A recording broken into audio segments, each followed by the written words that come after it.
Kukatpally KPHP పరిధిలోని వసంత్ నగర్లో 14 ఏళ్ల బాలుడు విజయ్ కార్తిక్ విద్యుత్ షాక్ గురై మృతి చెందిన ఘటన చోటు చేసుకుంది.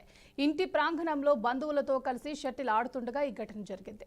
ట్రాన్స్ఫార్మ్ పై షటిల్ కాక్ పడటంతో దాన్ని తీసేందుకు బ్యాట్తో ప్రయత్నించగా కరెంట్ షాక్ తగిలి మృతి చెందినట్లు కుటుంబ సభ్యులు చెప్పారు.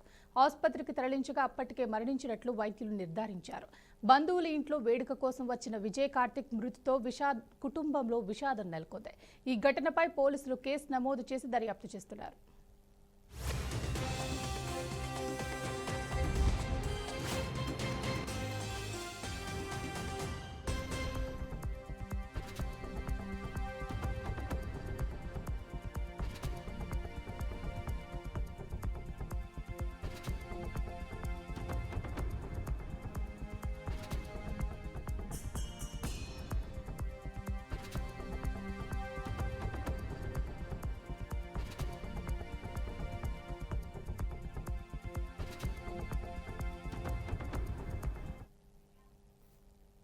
నిర్మల్ జిల్లా ముదోల్ మండలంలోని విట్టోలి తాండా గ్రామ శివారులో ఫారెస్ట్ అధికారులు జింక మాంసాన్ని స్వాధీనం చేసుకున్నారు. విట్టోలి తాండా శివారులో జింక మాంసం విక్రయిస్తున్నట్లు సమాచారం అందటంతో అధికారులు అక్కడికి చేరుకున్నారు. అధికారులను గమనించిన నిందితులు జింక మాంసాన్ని వారి 6 బైకులను అక్కడే వదిలి పారిపోయారు. నిందితులకు చెందిన 6 బైకులు జింక మాంసాన్ని అధికారులు స్వాధీనం చేసుకుని బైంసా ఫారెస్ట్ ఆఫీస్కు తరలించారు. అనంతరం బైక్ నెంబర్ల ఆధారంగా విచారణ జరిపి పూర్తి వివరాలు వెల్లడిస్తామని ఫారెస్ట్ అధికారులు తెలిపారు. నా సమాచారం మేరకు మేము మొదటి సెక్షన్లోని విట్టోలి తండా గ్రామ సమీపంలోకి పోయి చూస్తే ఇట్లా బ్లాక్ బక్ను చంపేసి వేటగాళ్ళు పోగులేస్తున్నారు. మేము మా సిబ్బందితో కలిసి పోయి వాళ్ళని పట్టుకుందామనే వాళ్ళగా వాళ్ళు బైక్స్ ఉండే వాళ్ళు బైక్లను వదిలేసి ఇటు మాంసాన్ని కూడా వదిలేసి పారిపోయారు. వెంటనే మేము అటు ఉన్న స్థలంలో ఉన్నటువంటి మాంసాన్ని మరి ఒక కత్తి దొరికింది, ఈ ఒక 6 బైక్స్ దొరికినాయి. ఈ బైక్స్ను తీసుకొని వచ్చి రేపు ఎంక్వైరీ చేసి రిజర్వ్స్ తీసుకొచ్చాం. రేపు ఎంక్వైరీ చేసి వాళ్ళని అక్యూజ్ను కోర్టులో హాజరుపరుస్తాం. ఎక్కడ వాళ్ళు? విట్టోలి తండా లోకల్ వాళ్ళేనా? లోకల్ తెలియదు ఇంకా. తండ దాకా జరిగింది సగటానికి బైక్స్ను బట్టి చూస్తే ఎంక్వైరీ చేస్తే మాకు పూర్తి వివరాలు చెప్పి వాళ్ళని కేసు బుక్ చేసి వాళ్ళని అరెస్ట్ చేస్తుంది. మొత్తం ఎందరు తెలియదు ఇంకా. 6 బైక్స్ దొరికినాయి అక్కడ. గుంటూరు జిల్లా తాడేపల్లి ఇంటర్మీడియట్ బోర్డు కార్యాలయం వద్ద ఏపీ గవర్నమెంట్ కాలేజీల కాంట్రాక్ట్ లెక్చరర్లు ధర్నా చేపట్టారు. క్రమబద్ధీకరణ చర్యలు వెంటనే చేపట్టాలని, గతంలో అమలు చేసిన 12 నెలల వర్కింగ్ రివ్యులేషన్లు పునరుద్ధరించాలని డిమాండ్ చేశారు. 2024-25 మే నెల వేతనాలు విడుదల చేయాలని, ప్రభుత్వ ఉద్యోగుల మాదిరిగా సేవాకాలం 62 ఏళ్లకు పెంచాలని కోరారు. నిరసన కార్యక్రమానికి పీడీఎఫ్ ఎమ్మెల్సీ గురుమూర్తి మద్దతు తెలిపారు.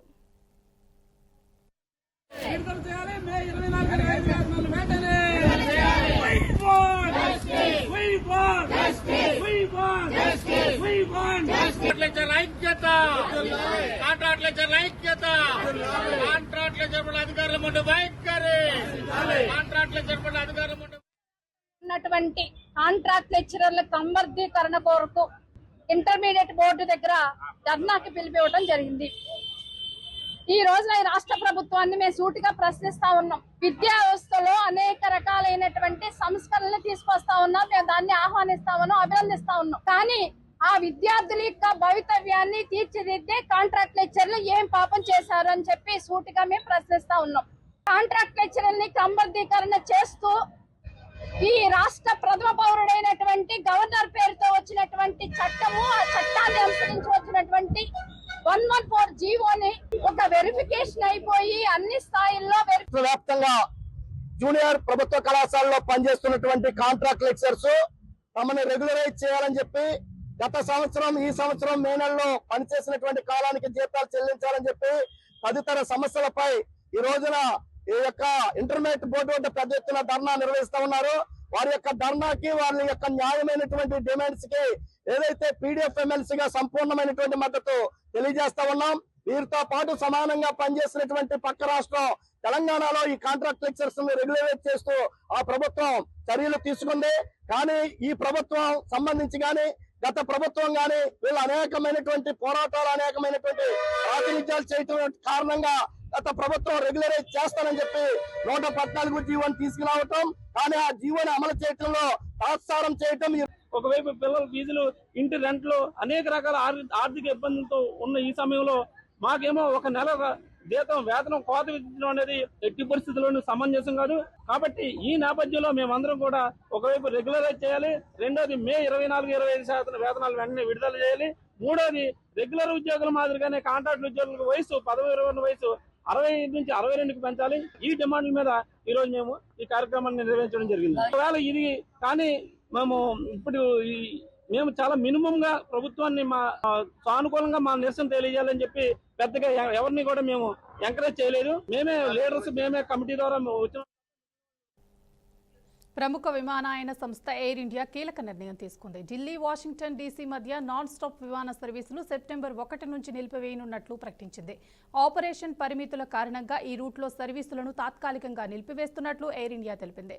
26 బోయింగ్ 787 డ్రీమ్ లైనర్ విమానాలకు రెట్రోఫిట్ చేపడుతున్నందున విమానాల కొరత ఏర్పడుతుందని, అలాగే పాకిస్తాన్ గగనతలం మూసివేత కొనసాగుతుండటంతో సుదీర్ఘ కార్యకలాపాలపై ప్రభావం పడుతుందని పేర్కొంది.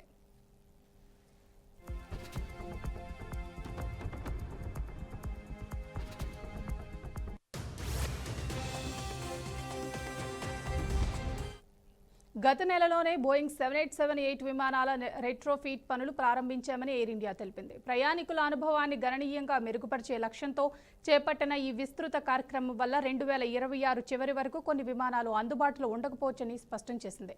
సెప్టెంబర్ 1 తర్వాత వాషింగ్టన్ డీసీకి లేదా అక్కడి నుంచి ఢిల్లీకి టికెట్లు బుక్ చేసుకున్న ప్రయాణికులను సంప్రదించి వారి ప్రాధాన్యతల ప్రకారం ఇతర విమానాల్లో రీబుకింగ్ లేదా పూర్తి రిఫండ్తో సహా ప్రత్యామ్నాయ ప్రయాణ ఏర్పాట్లు కల్పిస్తామని ఎయిర్ ఇండియా హామీ ఇచ్చింది.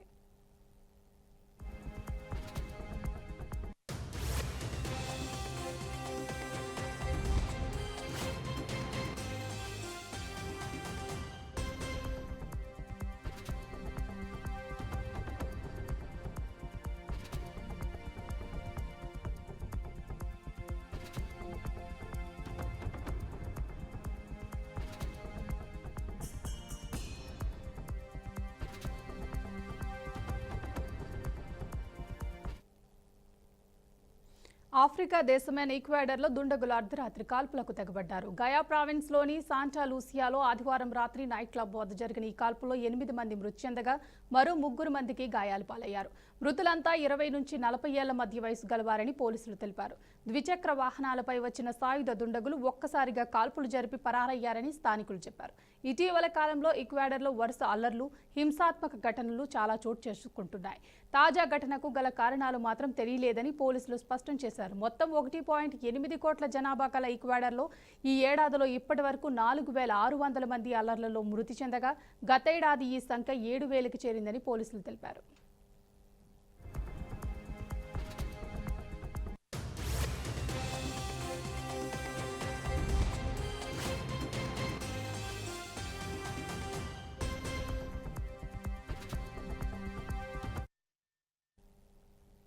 మహారాష్ట్రలోని నాగ్పూర్లో హృదయ విషాదకర ఘటన అందరినీ కలిసివేసింది.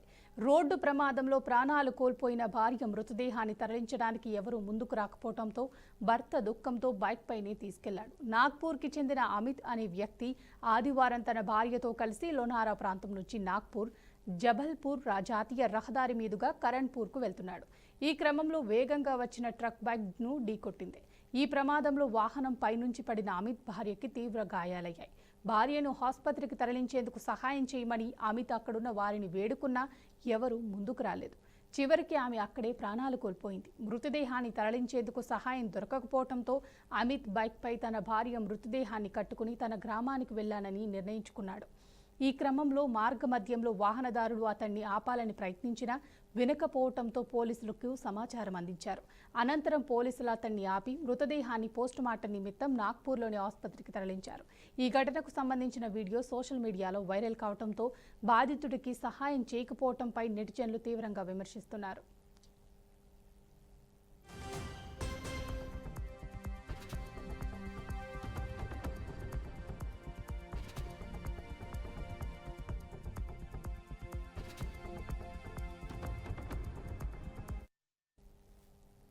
గాజాపై ఇజ్రాయెల్ భీకర దాడులు కొనసాగుతున్నాయి. తాజాగా అల్ షిఫా ఆసుపత్రిపై జరిగిన దాడుల్లో ప్రముఖ మీడియా సంస్థ అల్ జజీరాకు చెందిన 5 జర్నలిస్టులు ప్రాణాలు కోల్పోయారు.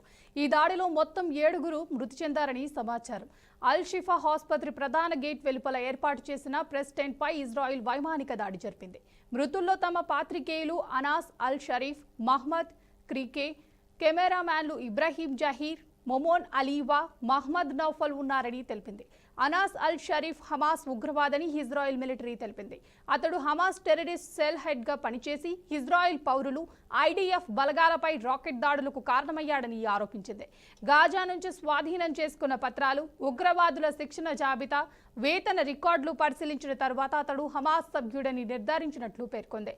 ఆల్ జజీరాతో చేరి జర్నలిస్ట్ ముసుగులో ఇజ్రాయెల్పై దాడులకు కుట్రలు పన్నుతున్నట్లు నిఘా వర్గాల సమాచారం ఉందని ఐడిఎఫ్ వెల్లడించింది.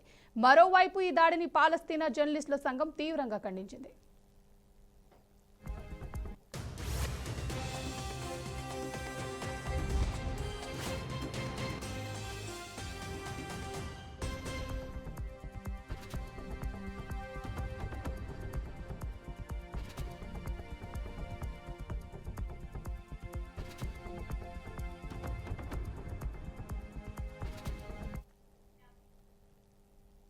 ఆంధ్రప్రదేశ్ బీజేపీ నూతన అధ్యక్షుడు మాధవ్ రేపు తిరుపతికి రానున్నారు. ఆయన పర్యటన వివరాలను బీజేపీ జిల్లా అధ్యక్షుడు సామంచి శ్రీనివాస్, రాష్ట్ర కార్యదర్శి కోలా ఆనంద్ మీడియాకు తెలిపారు. మాధవ్ రేపు ఉదయం 7 గంటలకు జగజ్జీవన్ రామ్ పార్క్ వద్ద వాకర్స్తో ముచ్చటించనున్నారు. అనంతరం ఉదయం 9 గంటలకు శంకరంబాడి సుందరాచార్య విగ్రహానికి నివాళి అర్పిస్తారు.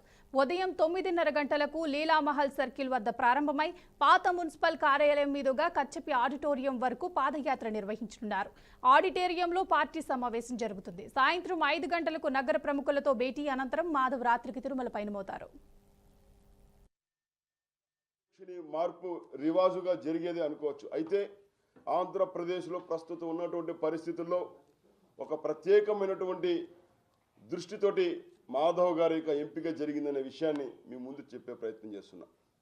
మరి మాధవ్ గారు బాధ్యతలు చేపట్టిన తర్వాత ఆంధ్రప్రదేశ్లో జిల్లాల వారీగా పర్యటనను దేవుని గడప కడప జిల్లా నుంచి వారు పర్యటన ప్రారంభించడం జరిగింది. ఆ రకంగా రాయలసీమలో ఉన్నటువంటి జిల్లాలన్నీ కూడా పూర్తి చేసుకుని మొదటి విడత వెంటనే ప్రధానమంత్రి నరేంద్ర మోడీ గారి యొక్క అపాయింట్మెంటు రావడము, వారిని కలిసి ఆంధ్రప్రదేశ్లో రానున్నటువంటి కాలంలో ప్రస్తుతం ఉన్నటువంటి పరిస్థితుల్లో భారతీయ జనతా పార్టీని విస్తరించడం, ప్రజలను పార్టీ వైపు ఆకర్షితులు చేయడానికి అవసరమైనటువంటి దిశానిర్దేశం వారి నుంచి మాధవ్ గారికి లభించింది. రెండవ విడతగా నిన్న అన్నమయ్య జిల్లా, ఈరోజు చిత్తూరు జిల్లా, రేపు ఉదయం తిరుపతి జిల్లాకి సారథ్యం పేరుతోటి మాధవ్ గారు తిరుపతి జిల్లాలో అమరావతి ఆగస్టు 11న 5వ జాతీయ చీఫ్ సెక్రటరీల సమావేశం ఏర్పాట్లకై కేబినెట్ కార్యదర్శి టీవీ సోమనాథన్ వీడియో కాన్ఫరెన్స్ సమర్పించారు. గత సమావేశ ఫీడ్బ్యాక్ నివేదికలు అప్లోడ్ చేయాలని, ప్రతి రాష్ట్రం 5 స్టేట్ స్పెసిఫిక్ నివేదికలు సమర్పించాలని సూచించారు. ఇంకా నోడల్ అధికారులు నియమించని రాష్ట్రాలు వెంటనే నియమించాలని ఆదేశించారు. దేశవ్యాప్తంగా చట్టాల డీరెగ్యులేషన్ పురోగతిని కూడా సమీక్షించారు.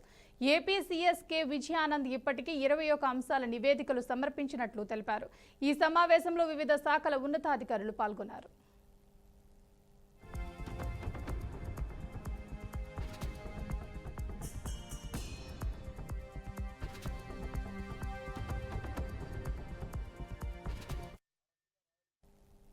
హైదరాబాద్లో కురుస్తున్న వర్షాల కారణంగా పాత బస్తీలోని హుస్సేని ఆలం వద్ద 100 ఏళ్లకు పైబడిన ఒక పురాతన ఇల్లు కూలిపోయింది. ఆ సమయంలో ఇంట్లో ఎవరూ లేకపోవడంతో ప్రాణ నష్టం తప్పింది. ఈ ఘటనకు సంబంధించిన దృశ్యాలు సీసీటీవీ కెమెరాలో రికార్డ్ అయ్యాయి. అదే ప్రాంతంలో 100 ఏళ్లకు పైబడిన శిథిలావస్థకు చేరిన మరికొన్ని పురాతన ఇళ్లు ఉన్నాయని స్థానికులు తెలిపారు. అధికారులు తక్షణమే చర్యలు తీసుకోవాలని కోరారు.